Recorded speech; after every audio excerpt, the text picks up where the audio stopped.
அந்த யானை ஒவ்வொரு நாளும் தாமரை பூக்கள் நிறைந்திருக்கும் தடாகத்திற்கு தன் சக யானைகளுடன் வந்து நன்கு மூழ்கி குளித்து அதிலுள்ள தாமரை பூவை அந்த பரந்தாமனுக்கு அர்ச்சித்து வந்தது. அதனால்தான் அதன் குரல் கேட்டதும் பெருமாள் அதை காப்பாற்ற ஓடோடி வந்தார். கஜேந்திரனைப் போலவே தாங்களும் நித்தியப்படி பெருமாளுக்கு புஷ்ப கைங்கரியம் செய்து வருகிறீர்கள். தங்களின் திருப்பாதத்தை அடியேன் பற்றிக் கொண்டிருந்தால் அடியேனுக்கு நிச்சயம் மோட்சம் கிடைக்கும் என்றுதான் தங்களின் திருப்பாதத்தை பற்றினேன். தாங்கள் தடுத்து விட்டீர்கள். உனக்கு அடியேனால் முக்தியா? இல்லை ராமானுஜா, வருங்காலத்தில் உன் சம்பந்தத்தால் தான் அனைவருக்கும் முக்தி கிடைக்கப் போகிறது. அந்நாள் ஒரு பொன்னாளாக மாறப்போகிறது. என்ன நம்பிகளே, தங்களை உறங்க விடாமல் ஏதேனும் விளக்கங்கள் கேட்டுக்கொண்டே இருக்கிறானா ராமானுஜன்? இல்லை சோமயாஜி, இன்று சற்று வித்தியாசம். ராமானுஜனிடமிருந்து அடியேன் சில விளக்கங்களை பெற்றுக் கொண்டிருக்கிறேன். என்ன சுவாமி இது? உண்மையைத்தானே சொன்னேன் ராமானுஜா. சோமயாஜி, ராமானுஜனுடைய சிந்தனை அலாதியானது, ஆச்சரியத்தை ஏற்படுத்துவது. எதையும் வித்தியாசமாக யோசிக்கிறான். அனைத்திற்கும் தங்களை போன்றவர்களின் சங்கமே காரணம். இப்போது கூட ஓர் முக்கியமான சம்பிரதாய ஆகம விதியை ஆராய்ந்து அதை அனைத்து கோவில்களிலும் ஸ்தாபிக்க நினைக்கிறான். தாங்கள் எந்த ஆகம விதியை பற்றி குறிப்பிடுகிறீர்கள்? அது பாஞ்சராத்திர ஆகம விதியை. ஓ, அது மிகவும் அனாதியான பூஜா விதியாயிற்றே. அடியேனின் வரதன் வீற்றிருக்கும் காஞ்சியம்பதி கோவிலிலும் இந்த விதிப்படிதான் ஆராதனை நடக்கிறது. சுவாமி, இந்த உன்னதமான பாஞ்சராத்திர ஆகம சாஸ்திரம் இன்னும் பல கோயில்களில் அமைக்கப்பட்டு நித்திய ஆராதனை ஆக்கப்பட வேண்டும். அதுவே அடியேனின் இப்போதைய முயற்சி. சோமயாஜி, ராமானுஜனை என்ன சொல்லி பாராட்டுவதென்றே தெரியவில்லை.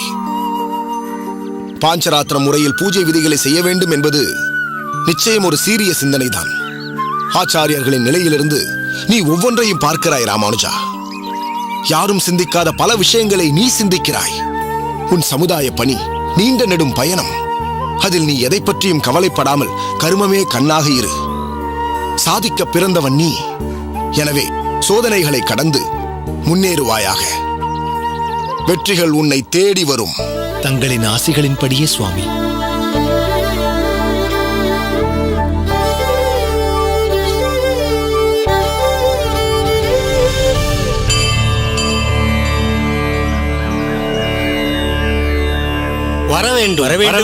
நமஸ்காரம். நமஸ்காரம். வெகு நேரமாக காத்திருக்கிறீர்களா? இல்லை இல்லை, நாங்கள் சற்று முன்புதான் வந்தோம். என்ன ராமானுஜா, இந்த அடியேனை ஞாபகம் இருக்கிறதா? அடியேனை போன்றவர்கள் ஆள் போல் தடைத்து வளர துணை நிற்பவர்கள்தான் தங்களைப் போன்றவர்கள். உங்களையெல்லாம் அடியேன் மறப்பேனா? பரவாயில்லையே சோமயாஜி, பேச்சிலும் தன்னடக்கத்திலும் உங்களையே அச்சாக கொண்டுள்ளான் ராமானுஜன். நம் பிரதான அர்ச்சக சுவாமி வந்து விட்டாரா? வந்துவிட்டார். அவரும் நம் ஊர் தலைவரும் ஆதிகேசவ பெருமாளை தரிசிப்பதற்காக சன்னதிக்கு சென்றிருக்கிறார்கள். இன்னும் சற்று நேரத்தில் இங்கு வந்து விடுவார்கள். அடடா, தவறு செய்து விட்டேனே. தலைமை அர்ச்சகர் வரும்போது முன்னின்று நான் அவரை வரவேற்றிருக்க வேண்டுமே. எப்படி தாமதமானது என்றே தெரியவில்லை. தாமதமா? குறிப்பிட்ட நேரத்திற்கு நாம் அனைவருமே வந்து விட்டோம்.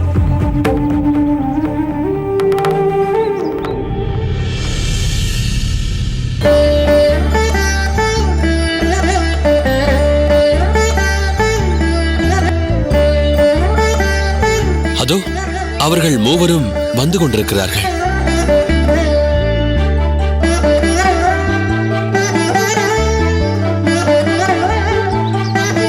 வாருங்கள் வாருங்கள் சுவாமி. நமஸ்காரம்.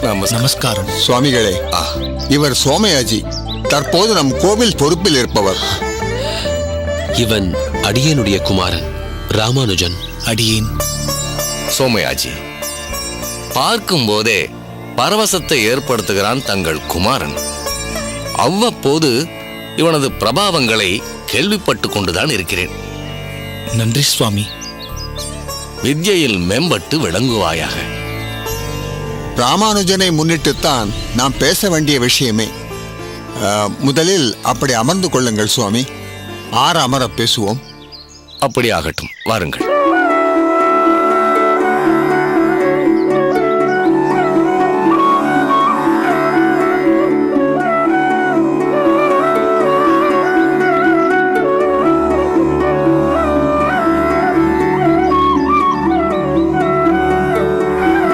அனைவரும் அமருங்கள்.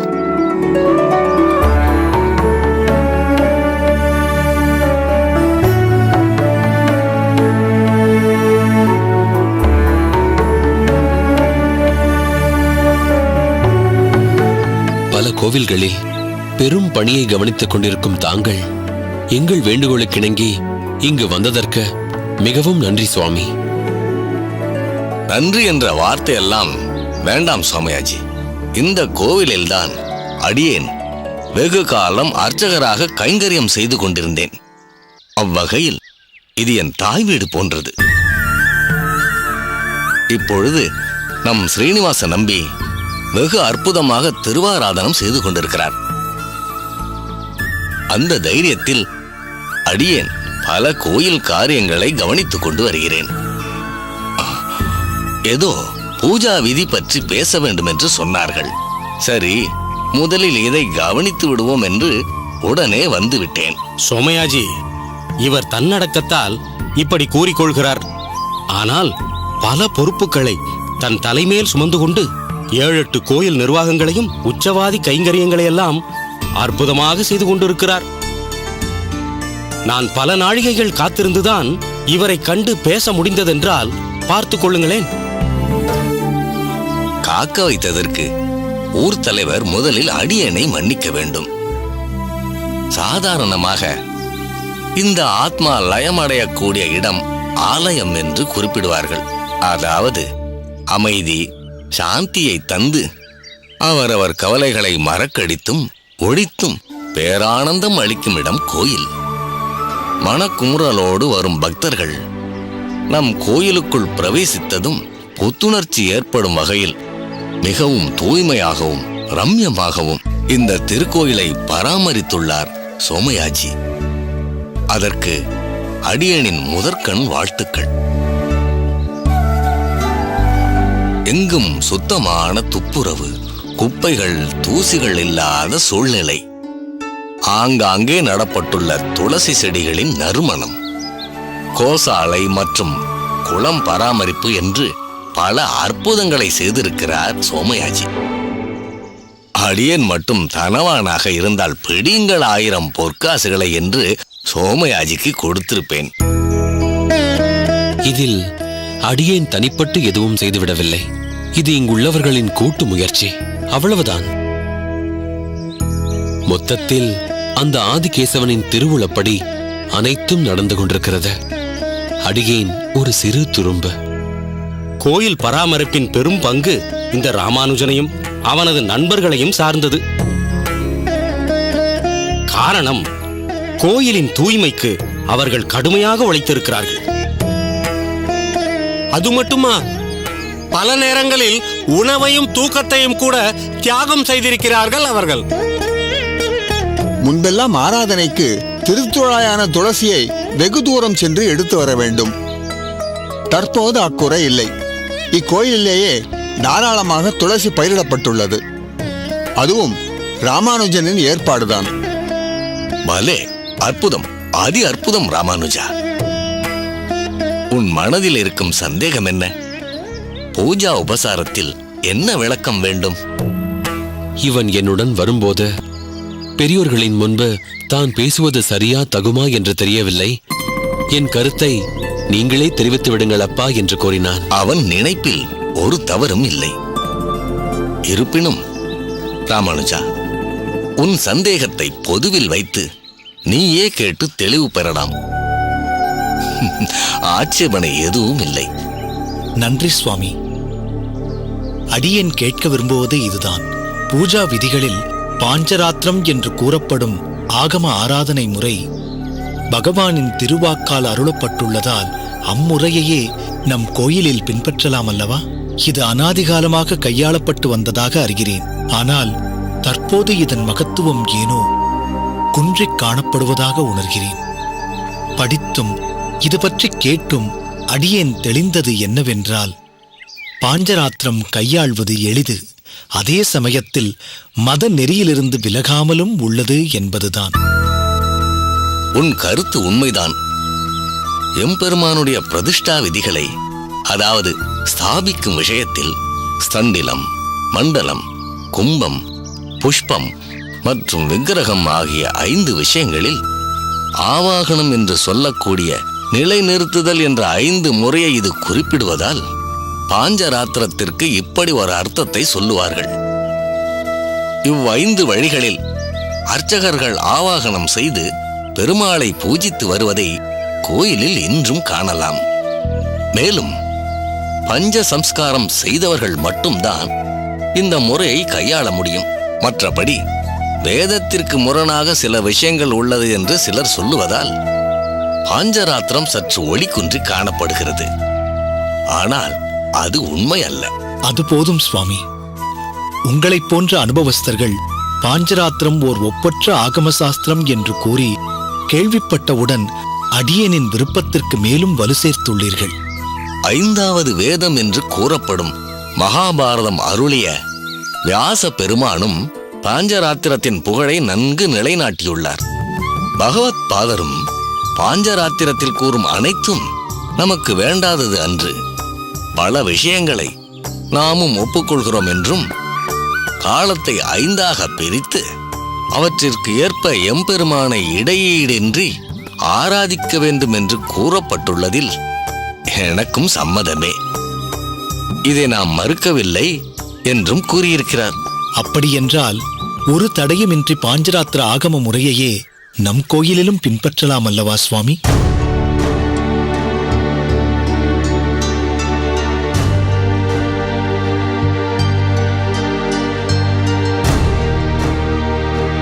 ராமானுஜா, நீ மட்டுமல்ல, இங்கு வந்துள்ள அனைவரும் கவனமாக கேட்டுக்கொள்ளுங்கள். இக்கோயிலை பொறுத்தவரை இவ்விஷயத்தில் அவசரம் காட்டுவது நல்லதல்ல. நெடுங்காலமாக வைகானச ஆகமம் நம் கோயிலில் கைக்கொள்ளப்பட்டு வருகிறது. இது ஒரு உயரிய ஆகம விதியே. விகனசஸ் என்ற முனிவரால் வேத விதிப்படியே அருளப்பட்டது. மிகவும் கவனமாகவும் கடுமையான கட்டுப்பாடுகளுடனும் அனுஷ்டிக்கப்படக்கூடியது. அதை ஒட்டியே இங்கு சந்நிதிகளும் தேவதா மூர்த்திகளும் நிர்மாணம் செய்யப்பட்டுள்ளது. வழி வழியாக கையாளப்பட்டு கொண்டிருக்கும் முறையை நாம் மாற்ற முயற்சிப்பது தேவையற்றது. அது அனுகூலமாகவும் ஆகாது. அதே சமயத்தில் பாஞ்சராத்திர ஆகமத்தில் நீ காட்டும் ஆர்வம் வரவேற்கத்தக்கது. இதன் சிறப்பை தனிப்பட்டு அடியேன் சிந்தித்ததில்லை. ஆனால் நீ சிந்தித்திருக்கிறாய். இன்றும் பல கோயில்கள் சரியான முறைகளை பின்பற்றாமல் காணப்படுகின்றன.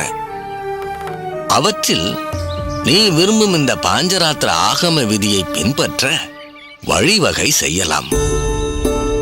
ஏன், உன் முயற்சியால் பல கோயில்களில் இம்முறை விமரிசையாக கையாளப்பட போவதாக அடியனுக்கு தோன்றுகிறது.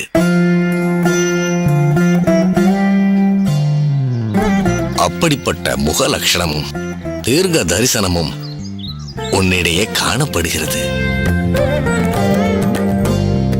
யாரும் யோசித்து பார்க்காத, ஏன் யோசிக்க தயங்கும் பல விஷயங்களை பற்றி நீ யோசிக்கிறாய், ஆலோசிக்கிறாய்.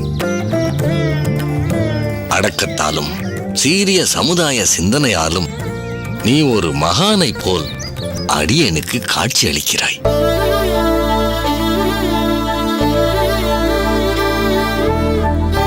எனவே எந்தெந்த கோயில்களில் சரியான விதிவகைகள் இல்லையோ அங்கு இந்த மகோன்னதமான பாஞ்சராத்திர சாஸ்திர விதியை ஸ்தாபிக்கலாம்.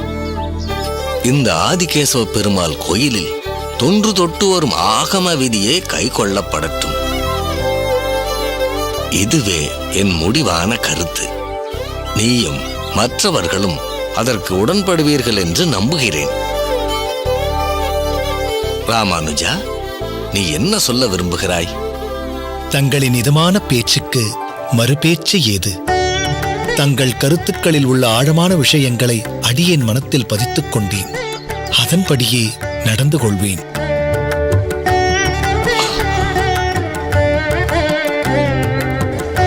ராமானுஜா, உன் விருப்பத்திற்கு மாறாக சொல்லிவிட்டேன் என்று வருத்தம் ஏதும் இல்லையே? நிச்சயம் இல்லை சுவாமி. ராமானுஜா, ஒன்றை ஞாபகம் வைத்துக்கொள். இந்த சமுதாயம் இருக்கிறதே, பின்னால் போனால் உதைக்கும், முன்னால் போனால் முட்டும். நீ செய்ய நினைப்பது மிகவும் அற்புதமான காரியம். ஆனால் அதை செயல்படுத்த முடியாத நிலையில் தற்போது நான் இருக்கிறேன். ஆனால் காலம் வரும்போது உன் நோக்கத்திற்கு ஒரு ஊக்கம் கிடைக்கும். அதுவரை காத்திரு. சுவாமி, தாங்கள் ஏற்காவிட்டாலும் எங்கள் அனைவரின் சார்பாக மிகவும் நெஞ்சார்ந்த நன்றி. சோமயாஜி, ஒரு சத்புத்திரனை பெற்றிருக்கிறீர். எதிர்கால விடிவெள்ளியை அடியேனின் எதிர்கொண்டு நிறுத்தியதற்காக உமக்குத்தான் நன்றி சொல்ல வேண்டும். அதற்காக நீர் பெருமை கொள்ளுங்கள். தங்கள் வாக்கால் என் குமாரனை ஆசீர்வதித்து வாழ்த்துவதையே அடியேன் பெருமையாக கொள்கிறேன் சுவாமி. எனது ஆசிகள் ராமானுஜனுக்கு எப்போதும் உண்டு. ராமானுஜா, உன் நற்சிந்தனைகள் யாவும் வடிவம் பெற்று வெற்றி அடையட்டும். நன்றி சுவாமி. வருகிறேன்.